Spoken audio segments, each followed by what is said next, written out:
పదండి. ఒక్కసారి నాకు కనిపించిన ప్రేమికుల్ని విడిచిపెట్టడం నాకు అలవాట్లేదు. అది కాదు సార్, ఒక్కసారి ఈ గన్ను పక్కకు పెట్టి ఆ చెవిలా పారాయని చెప్తాను. అబే, ఆ తర్వాత నాకు తెలుసు అర్థం లేని హరికథ చెబుతానంటావు. అదేం కుదరదు. చూడు, మీలాగా పారిపోయే ప్రేమికుల్ని పట్టుకుని వాళ్లతో జూయట్స్ పాడించి వాళ్లకు ఫస్ట్ నైట్ జరిపించి హాయిగా సాగనంపడం నాకు అలవాటు. ఈ దసరా పులి రంగుల డ్రెస్సులు విప్పేయండి. మీలాంటి వాళ్ళ కోసం ఎప్పుడూ నా దగ్గర డ్రెస్ రెడీగా ఉంటుంది. ఆ గదిలో బీరువాల ఉంది, మార్చుకోండి. అది కాదండి అసలు.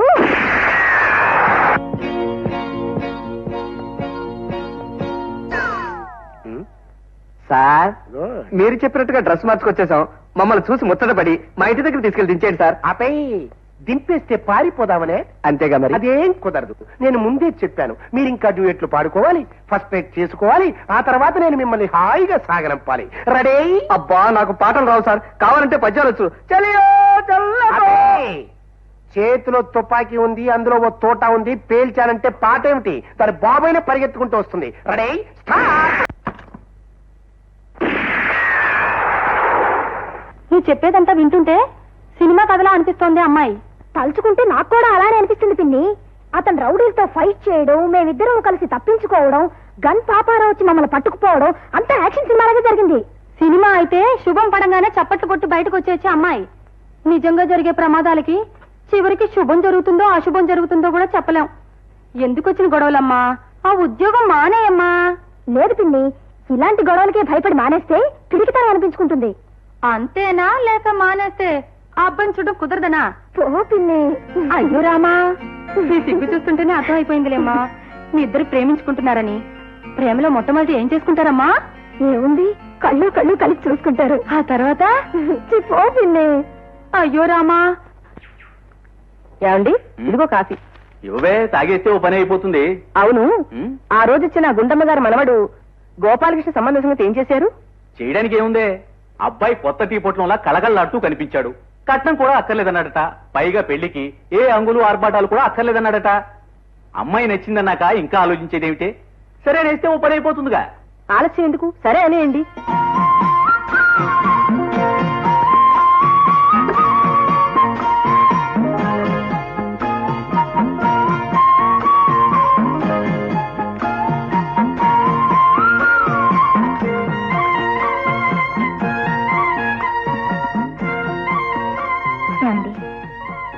అమ్మా నాన్న మీతో పెళ్లి కొప్పుకున్నారు.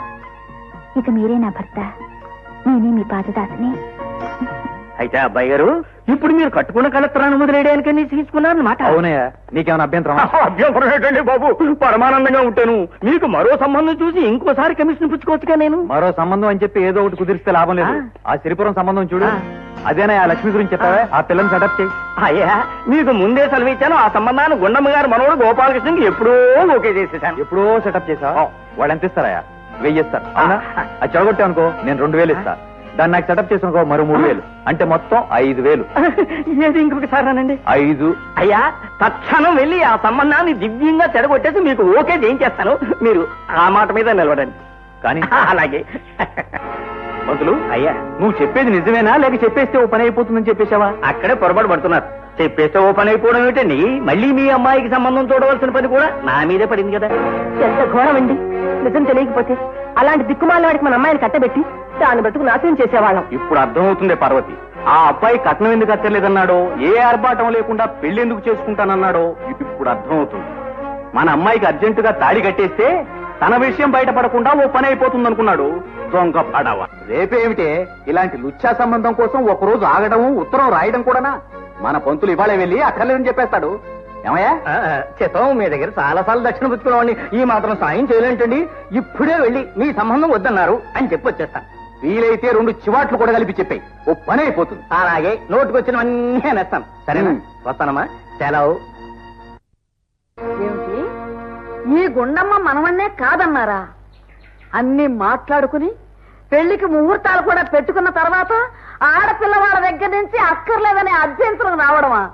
ఎన్ని గుండెలయ్యా వాళ్ళకి? అమ్మమ్మ, నా మీద రాకండమ్మా, నా తప్పేం లేదు. వాళ్ళు మీతో చెప్పమన్నారు, నేను మీకు చెప్పేశాను. ఏడ్చారు. వాళ్ళు చెప్పేదేమిటి గతవతి? నేను చెప్తున్నాను విను. వాళ్ళ సంబంధం మాకు అక్కర్లేదు గనక అక్కర్లేదు. నా మనవడికి దొరసాన్ లాంటి పిల్లని చూసి వాళ్ళ వాకిల ముందే పందిరేసి జామ్ జామ్ అని పెళ్లి జరిపిస్తాను. ఈ సంగతి వెళ్ళి వాళ్ళతో చెప్పు. అది ఆ మాట మీద నిలబడండి. నేను ఈ విషయం వెంటనే వెళ్ళి చెప్పేస్తాను. వస్తాను. నాయనమ్మా, నువ్వు పందిరు ఎక్కడేసినా సరే నేను మట్టుకు లక్ష్మిని తప్ప ఇంకే దోస్తాన్ని చేసుకోను. ఒరే నాపు సన్నాసి, వాళ్ళు వద్దో మొర్రో అంటుంటే నీకు సిగ్గులేదు. వాళ్ళు ఏం చెప్పినా నువ్వేమన్నా నేను పెళ్ళంటూ చేసుకుంటే లక్ష్మి తప్ప ఇంకెవరిని చేసుకోను. నువ్వు నాకు ఇంకేం సంబంధాలు చూడక్కర్లేదు. వస్తా. ఒరే ఒరే, ఏం కాలమో ఏం పిల్లలు. సరోజ, ఆకాశం సాక్షిగా, ఈ చెట్టు బ్రాంచీల సాక్షిగా, నువ్వు వేసుకున్న ఈ అందమైన డ్రెస్సు సాక్షిగా మన ఇద్దరం త్వరలో పెళ్లి చేసుకుందాం. అందుకు గుర్తుగా నీకు ఈ కానుకిస్తున్నాను. నువ్వు ఇలా సిగ్గుపడ్డం చూస్తుంటే రేపు మనకు పెళ్ళయ్యాక నన్ను ఆఫీసుకు పంపించేటప్పుడు నేను పెట్టే ముద్దుకు నువ్వు ఎలా సిగ్గుపడతావో అలా ఉంది. అదేంటండి, మీరు ఆఫీస్కి వెళ్ళేటప్పుడు అంటున్నారు, మరి నేను ఆఫీస్కి వెళ్ళాలిగా? ఇంకా నయం, పెళ్ళయ్యాక కూడా ఆఫీసు ఫైల్స్ అకౌంట్సేనా? చక్కగా ఇంటి పట్టునుంటూ నాకు వంట చేసి పెడుతూ సాయంత్రం నేను వచ్చే టైంకి టిఫిన్ కాఫీ చేసి తల నిండా మల్లెపూలు పెట్టుకుని నా కోసం వీధి గుమ్మం దగ్గర ఇదిగో ఇలాగే ఎదురు చూస్తూ ఉంటే నేను వచ్చి కాదండి, నేను ఇంటి వంట మనిషిని అనుకుంటున్నారా లేక ఇంటి కాపలా మనిషిని అనుకుంటున్నారా? అలా అయితే నన్నెందుకు చేసుకోవడం? గుండెలు ఎత్తి పిండి వంటలు చేయటానికి, కర్ర పుచ్చుకుని ఇంటికి కాపలాగా ఉండటానికి వీలుగా కండబలం ఉన్న రౌడీ టైప్ ఆడదాన్ని చూసి చేసుకోండి, సరిపోతుంది. ఇక్కడగా మాట్లాడుతూ పెళ్ళైన తర్వాత కూడా ఉద్యోగం చేస్తానంటే నాకు కుదరదు. అసలు ఇల్లాలంటే ఏమిటి? ఇంటి పట్టు నుండే ఆలు అని. మీకు వీలైనట్టుగా వెధవద్దాలు చెప్తే నాకేం కుదరదు. ఇంటి పట్టిన బానిసగా పడుండడం కంటే పెళ్లి చేసుకోకపోవడమే మంచిది. ఈ ఉంగరం తీసుకెళ్లి మీ పాలనాసలో పడుండేదానికే ఇవ్వండి.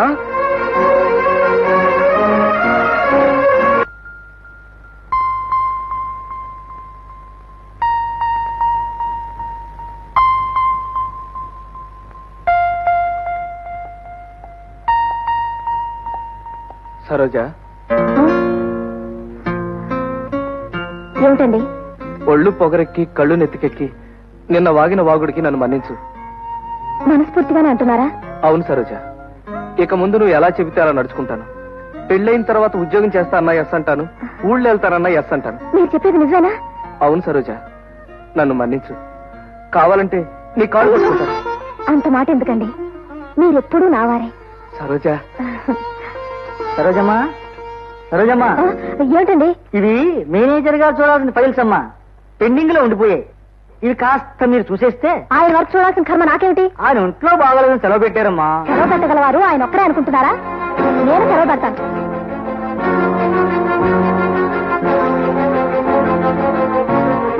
ఇదిగోండి.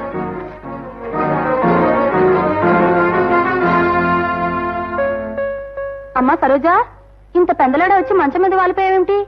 ఏం జరిగిందమ్మా? ఆ కళ్ళలో నీళ్ళేమిటి? ఆ అబ్బాయికి నీకు ఏమైనా గొడవ వచ్చిందేమిటి? అతని విషయం నా దగ్గర ఎత్తు పిండి. అయ్యో రామా, నీ మాటని బట్టి అర్థమవుతోంది అతనితో ఏదో గొడవ వచ్చిందని. అమ్మాయి, మొన్న నేను చూసిన సినిమాలో ఏం జరిగిందో తెలుసా? హీరో హీరోయిన్ మధ్య మాట మాట వచ్చి గొడవ వచ్చింది. ఒక రోజంతా అలాగే అలిగి ఎవరి దారిన వాళ్ళు ఉంటారు. ఇంకో రోజు ఉండలేక అట్నుంచి హీరో ఇట్నుంచి హీరోయిన్ చేతులు చాపుకొని ఒకరినొకరు పిలుచుకుంటూ పరిగెత్తును వచ్చి కౌలించేసుకున్నారు. అంటే ఇప్పుడు నన్ను చేతులు చాపుకొని అలా రోడ్డు మీద పరిగెత్తమంటావా? అయ్యో రామా, అది సినిమా గనక సరిపోయింది. నిజంగా నువ్వు పరిగెడితే పిచ్చిదాను అనుకుని పోలీసులు పట్టుకుంటారు. ఇంతకీ నువ్వు అనేదేమిటి? ఏముందమ్మా, గొడవలనేవి సర్దుబాటు చేసుకోవాలే తప్ప పంతాలు పట్టింపులని బిగుసుపోకూడదు. అతనేమైనా అన్నాడనుకో నువ్వు మన్నించాలి, నువ్వేదైనా అన్నావనుకో అతను మన్నించాలి. అప్పుడే ఇద్దరు కలిసిమెలిసి ఉంటారు.